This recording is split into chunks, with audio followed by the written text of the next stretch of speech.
saraf adalah sistem organ tubuh yang terdiri dari serabut saraf dengan sel-sel saraf yang berhubungan seperti sensor indrawi, aktivitas motorik, volunter, involuntar, organ, dan homeostasis dari proses fisiologis pada tubuh. Sistem saraf merupakan jaringan paling rumit dan paling penting karena terdiri dari jutaan sel saraf neuron yang saling terhubung dan vital untuk perkembangan bahasa, pikiran, dan ingatan. Tujuan kerja utama dalam sistem saraf adalah neuron yang diikat oleh sel-sel utamanya. Saraf manusia dibedakan menjadi dua, yaitu sistem saraf pusat dan sistem saraf tepi. Sistem saraf pusat merupakan suatu sistem berfungsi untuk menerima dan menerjemahkan informasi atau rangsangan dari sel-sel saraf tepi yang tersebar di seluruh bagian tubuh. Saraf pusat berada pada otak dan sumsum tulang belakang. Dibedakan menjadi tiga, yaitu yang pertama ada kotak besar atau cerebrum. Terdiri dari atas beberapa lobus, yaitu bagian belakang merupakan pusat penglihatan. Lobus bagian samping atau pelipis merupakan pusat pendengaran.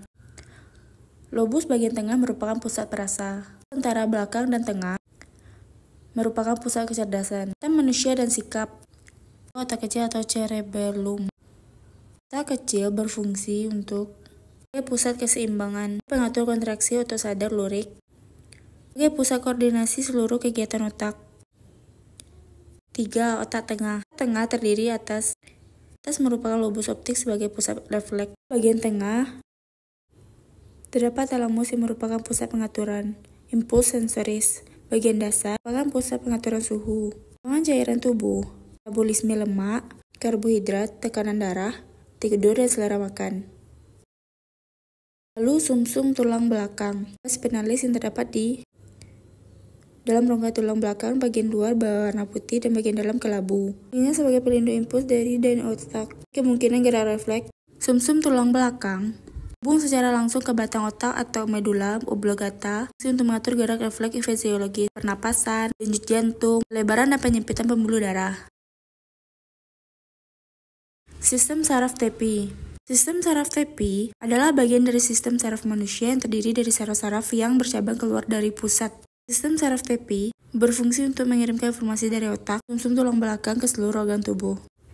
Berdasarkan cara kerjanya, sistem saraf tepi dapat dibedakan menjadi dua jenis, yaitu sistem saraf sadar atau somatik, sistem saraf yang terus menyampaikan informasi dari saraf motorik dan sensorik pada mata, telinga, kulit, dan otot menuju sistem saraf pusat dan membawa instruksi dari otak untuk menghasilkan suatu respon. Saraf ini mengontrol sistem gerakan yang disadari. Sistem saraf tak sadar atau otonom. Sistem saraf tak sadar adalah saraf yang bekerja tidak menurut kehendak kita. Otonom terdiri atas saraf simpatik. Dari simpul-simpul saraf di sepanjang belakang bagian depan, mulai dari ruas tulang leher sampai tulang ekor.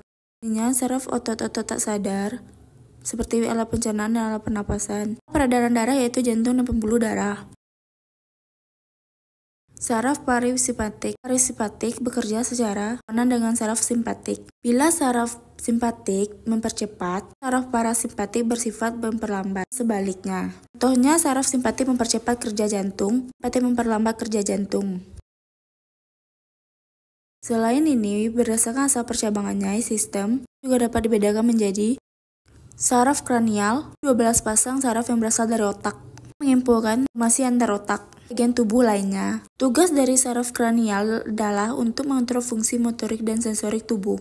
Saraf spinal itu 31 pasang saraf berasal dari medula spinalis, sumsum tulang belakang yang berfungsi sebagai penghantar impuls dari ke otak serta sebagai pengatur gerak refleks. Sistem endokrin.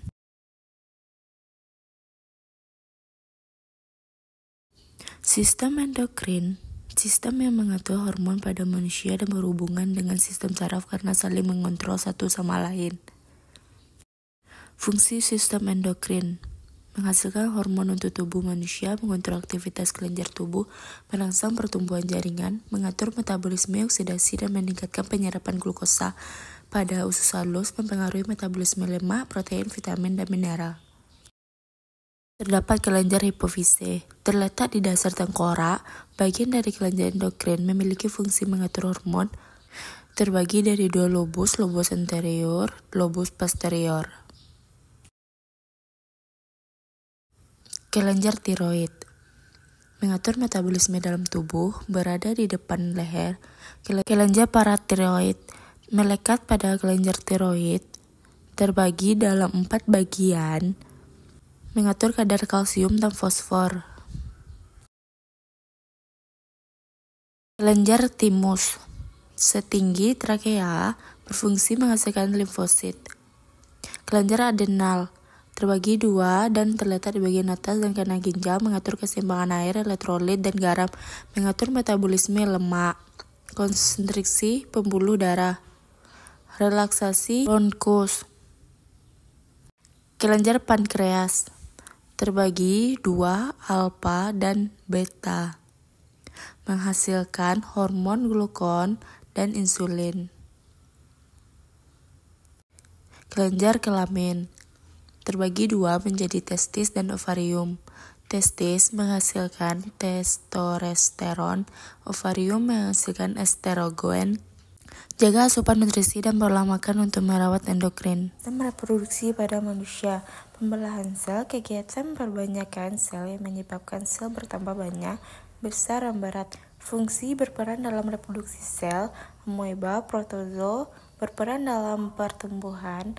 Semakin tinggi bara berperan dalam regenerasi sel, menutup luka. Mitosis berfungsi untuk pertumbuhan serta regenerasi sel dan berlangsung di sel tubuh. Somatik menghasilkan 2 sel anakan yang bersifat identik, mengalami satu pembelahan. Persiapan materi genetik berupa DNA duplikat organel. Di gambar ini, kromatin, membran inti, nukleus, sentrosom, membran inti masih terlihat. Nukleus dan nukleus masih terlihat. Materi genetik dalam bentuk kromatin, terbentuknya sentrosom. Profase, membran inti mulai menghilang, kromatin membentuk kromosom, muncul benang spin sentriol menuju kutub berlawanan. Fase, sentriol berada di kutub berlawanan, kromosom berjalan yang ekuvator. Anafase, kromatin bergerak ke kutub berlawanan. Organ reproduksi wanita. Reproduksi wanita, uterus, ovarium, serviks, vagina, infundibulum, fimbria. Bagian luar ada vulva, celah terluar, organ produksi, muara, urin, dan saluran reproduksi. Yang kedua, labium, bagian yang membatasi vulva. Terdapat bagian dalam ovarium, struktur berbentuk seperti telur, berjumlah 2 buah, terletak di samping kanan dan kiri. Rahim, uterus yang berfungsi menghasilkan sel telur ovum. Ada tuba fallopi oviduct, saluran telur dengan panjang sekitar 10 cm yang menghubungkan ovarium dengan rahim. Berfungsi sebagai jalan ovum dan tempat terjadinya pembuahan. Infundibulum, struktur berjumbai dan merupakan pangkal dari tuba fallopi yang berfungsi untuk menangkap sel telur. Uterus, struktur seperti buah pir yang berfungsi sebagai tempat perkembangannya janin selama kehamilan. Uterus terdiri atas lapisan perimetrium, lapisan luar, myometrium, lapisan tengah, endometrium, lapisan dalam. Endometrium itu lapisan yang membatasi rongga rahim bagian dalam dan melurus saat menstruasi. Ini juga tempat menempelnya plasenta, janin, atau ari-ari. Cervix, struktur rahim, bagian bawah yang menyempit dan membuka ke arah vagina, berfungsi mengalirkan darah ke vagina saat menstruasi, mengarahkan sperma ke rahim, dan mendukung kepala bayi saat dilahirkan. Vagina, saluran yang menghubungkan lingkungan luar dengan rahim, saluran mengalirnya darah menstruasi dan seluruh keluarnya bayi. Organ reproduksi pria. Kelenjar prostat, vas deferens, kelenjar chopper, epididymis, skrotum, testis, penis, uretra, vesicula seminalis. Bagian luar ada penis, bagian luar organ reproduksi laki-laki yang berfungsi sebagai saluran kencing, urin, dan saluran sperma. Skrotum, bagian seperti kantung, dalamnya terdapat testis, berfungsi menjaga suhu testis agar sesuai dengan produksi sperma. Bagian dalam vas deferens, saluran panjang yang mengarah dan merupakan lanjutan dari epididymis, berfungsi untuk menghubungkan epididymis dan uretra. Saluran yang terdapat dalam penis merupakan akhir dari saluran reproduksi, berfungsi sebagai saluran dari keluarnya sperma dan urin. Testis, bagian yang bentuknya bulat telur yang tersimpan dalam skrotum, berfungsi untuk produksi sperma dan hormon testosteron. Epidermis, saluran yang keluar dari testis dan berbentuk seperti tanda koma dengan sekitar 4 cm berfungsi sebagai tempat penyimpanan sperma sementara. Ada 3 kelenjar. Kelenjar fascicula seminalis, bagian yang berbentuk seperti kantung kecil berukuran 5 cm yang terletak di bagian kantung kemih, berfungsi menghasilkan zat-zat yang diperlukan untuk perkembangan sperma. Kelenjar prostat, bagian yang berbentuk seperti kuadernat yang terletak di bagian bawah kantung kemih, berfungsi menghasilkan cairan bersifatan. Kelenjar chopper, bagian yang berbentuk seperti kacang yang terletak di bagian bawah kelenjar prostat, berfungsi menghasilkan lendir dan cairan bersifat basah. Sistem muskuloskeletal adalah sistem yang terdiri dari tulang, sendi, otot saraf, dan jaringan ikat. Sistem ini memungkinkan tubuh untuk bergerak dan beraktivitas seperti berjalan, berlari, dan mengambil benda, dan sebagainya. Anatomi sistem muskuloskeletal. Tulang berfungsi untuk menyangga dan membentuk postur tubuh. 2. Sendi. Sendi adalah bagian yang menghubungkan dua tulang. 3. Ada otot. 3 jenis otot yang termasuk dari bagian sistem muskuloskeletal adalah otot jantung, otot polus, dan otot rangka. 3. Ada ligamen. Sendi manusia dikelilingi oleh ligamen kuat dan elastis. Berfungsi untuk menghubungkan tulang dengan sendi. Tendon. Fungsi tendon adalah sistem muskuloskeletal dalam menghubungkan otot ke tulang serta mengontrol gerakan sendi. Berbentuk seperti tali dan dapat ditemukan di seluruh tubuh. Rawan. Tulang rawan merupakan jaringan ikat yang menutup sendi. Rawan dapat ditemukan di antara sumbungan tulang, hidung, telinga, trakea. Kerja sistem muskuloskeletal. Tubuh akan bergerak, otot langsung mengirimkan sinyal melalui sistem saraf untuk merangsang otot rangka. Menerima impuls, otot akan dimulai berkontraksi, kemudian menarik tendon dan tulang sehingga tubuh bisa bergerak. Gangguan pada sistem muskuloskeletal. Sama halnya dengan sistem tubuh lainnya, sistem gerak juga berisiko mengalami gangguan. Adapun beberapa gangguan pada sistem muskuloskeletal adalah sebagai berikut. Pertama, kelainan tulang belakang. Yang kedua, kelainan bentuk tulang. Yang ketiga, penyakit Parkinson. Yang keempat, osteoporosis. 5. Atrofi otot. Myasthenia gravis pada tulang, gangguan sendi. Menjaga kesehatan sistem muskuloskeletal adalah sebagai berikut. Pertama, olahraga secara rutin untuk meningkatkan kekuatan otot, tulang, dan sendi. 2. Menerapkan postur tubuh yang baik dan menjalani aktivitas sehari-hari. 3. Istirahat yang cukup agar otot dan tulang memiliki waktu untuk pulih dan beraktivitas. 4. Menjaga berat badan. 5. Mengkonsumsi makanan sehat. 6. Menghentikan kebiasaan merokok. Sistem integumen. Integumen terdiri dari organ-organ seperti kulit, rambut, kelenjar minyak, dan keringat, kuku, dan reseptor sensorik. Fungsi sistem integumen mengatur suhu tubuh, menyimpan darah, melindungi tubuh dari pengaruh keluar lingkungan, mendeteksi sensasi kulit, mengeluarkan dan menyerap zat, mensintesis vitamin D. Kulit ada epidermis, dermis, dan hipodermis. Epidermis memiliki 4 sel utama yaitu keratinosit perlindungan, melanosit warna, sel makrofag, imunitas, epitelial sel, saraf sensorik. Epidermis mempunyai 5 lapisan: stratum basal, stratum spinosum, stratum granulosum, stratum lucidum, stratum corneum yang tebal. Lapisan epidermis. Yang pertama, stratum basal. Lapisan terdalam dari epidermis terdiri dari satu balok keratinosit kolumer. Di antaranya merupakan sel induk, itu menjalani pembelahan sel untuk terus menghasilkan keratinosit baru. Stratum basal kadang-kadang disebut sebagai stratum germinativum, menunjukkan dalam pembentukan sel-sel baru. Kedua, stratum spongiosum. 8-10 baris keratinosit, melasinosit, sel makrofag, intraepidermis. 3. Stratum granulosum. 3-5 baris keratinosit pipis, sel mengandung protein keratin yang mengubah filamen keratin menjadi keratin, dan butiran pipih yang mengeluarkan sekresi yang kaya lipid dan anti air. Keempat, stratum lucidum. Hanya terdapat pada kulit ujung jari, telapak tangan, dan telapak kaki. Terdiri dari 4-6 baris jelas, datar, keratinosit mati dengan struktur yang banyak tersusun keratin. 5. Stratum corneum. 25 hingga 30 baris mati keratinosit rata yang sebagian besar mengandung keratin.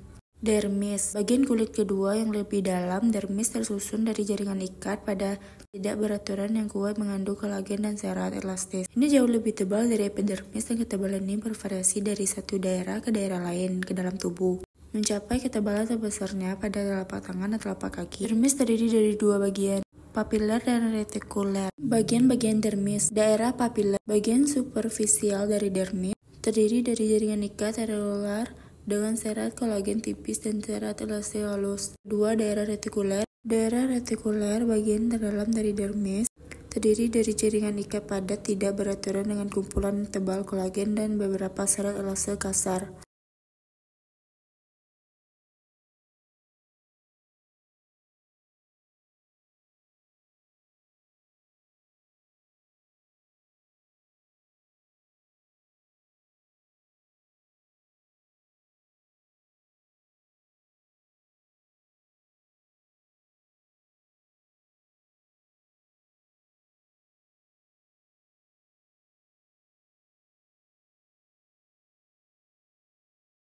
Sistem respirasi atau sistem pernafasan.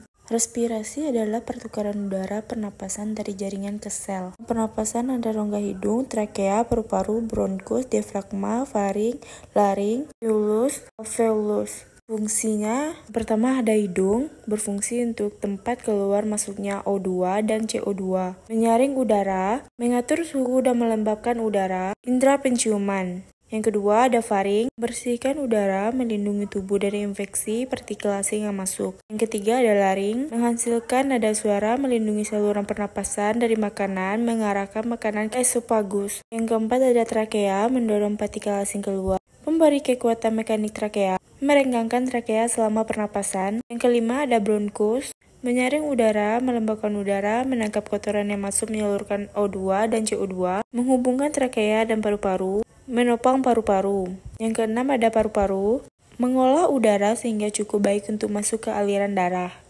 Mekanisme pernapasan, pernapasan dada, inspirasi, O, ATR, kontraksi, tulang rusuk, terangkat, volume dada membesar, paru-paru mengembang, tekanan kecil.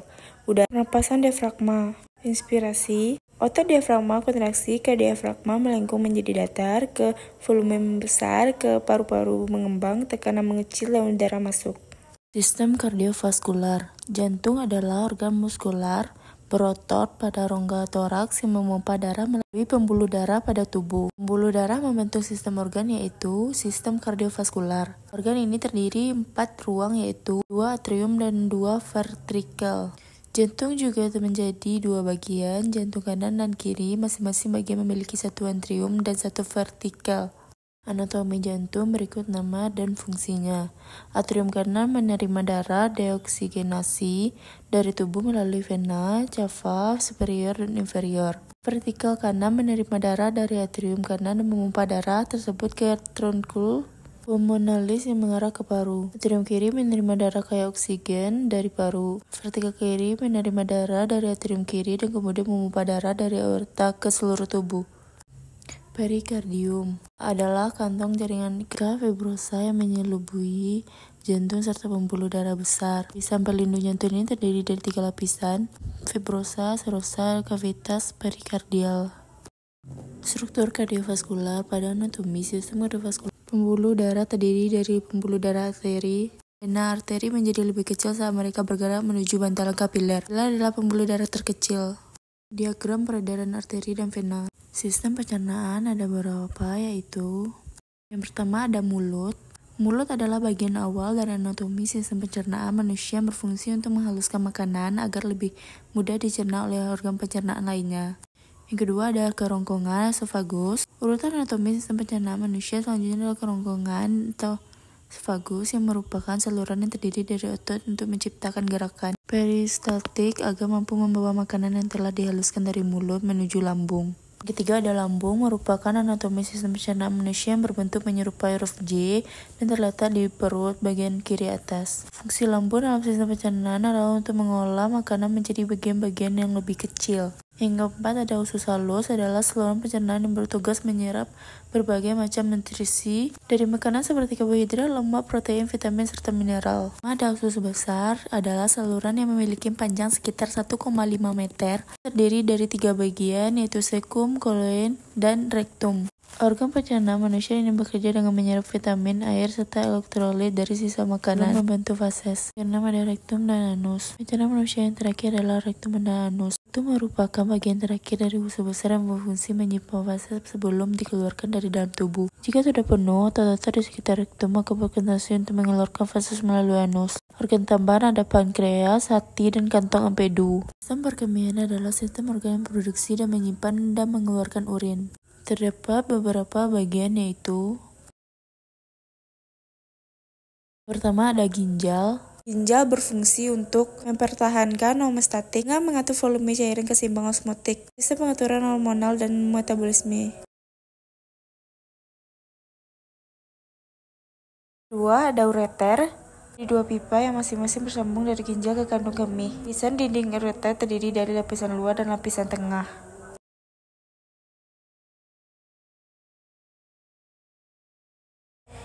Yang ketiga ada kandung kemih vesika urinaria.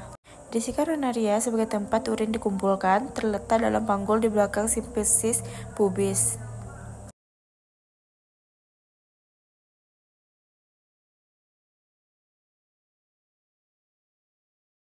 Yang keempat ada uretra. Satu uretra yang berfungsi agar urin dikeluarkan dari vesika urinari. Uretra laki-laki 15-20, perempuan 3-4 cm.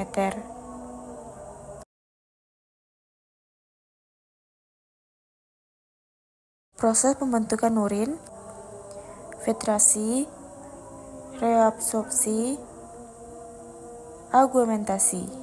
Yang pertama, filtrasi. Ini adalah proses penyimpanan darah yang berlangsung glomerulus dalam badan gigi. Kedua, reabsorpsi adalah penyerapan kembali bahan-bahan yang masih ada dalam darah setelah mengalami filtrasi. Yang ketiga, ada augmentasi. Augmentasi adalah proses penambahan ion K+, senyawa NH3, ion A+ pada urin di dalam tubulus distal. Imun. Sel atau jaringan membentuk sistem kekebalan tubuh. Fungsi sistem imun menangkal antigen yang masuk dalam tubuh, mempertahankan tubuh dari patogen, menyingkirkan sel-sel yang salah rusak akibat suatu penyakit, pendeteksi dan penghancur sel-sel normal. Pertahanan non-spesifik. Pertahanan pertama ada kulit. Kulit tutupi sel epitel yang sangat rapat, sulit ditembus. Kulit mengandung keratin dan sedikit air dan menghambat pertumbuhan mikroba. Yang kedua ada membran mukosa, melapisi permukaan bagian dalam tubuh, menyekasi mucus untuk menangkap antigen, menutup jalan masuk ke sel epitel. Mekanisme pertahanan tubuh. Pertahanan non-spesifik alamiah. Pertahanan pertama pada kulit, membran mukosa, rambut hidung, dan silia, cairan tubuh yang mengandung zat kimia, populasi bakteri non-patogen. Pertahanan kedua, inflamasi, sel fagosit, protein. Pertahanan spesifik. Pertahanan ketiga, limfosit, antibodi. Pertahanan non-spesifik. Pertahanan kedua, fagositosis. Mekanisme pertahanan yang dilakukan oleh sel fagosit dengan jalan mencerna mikroba atau partikel. Mekanisme fagositosis: pengenalan, pergerakan, perlekatan, penelaan, penjamaan, pengeluaran.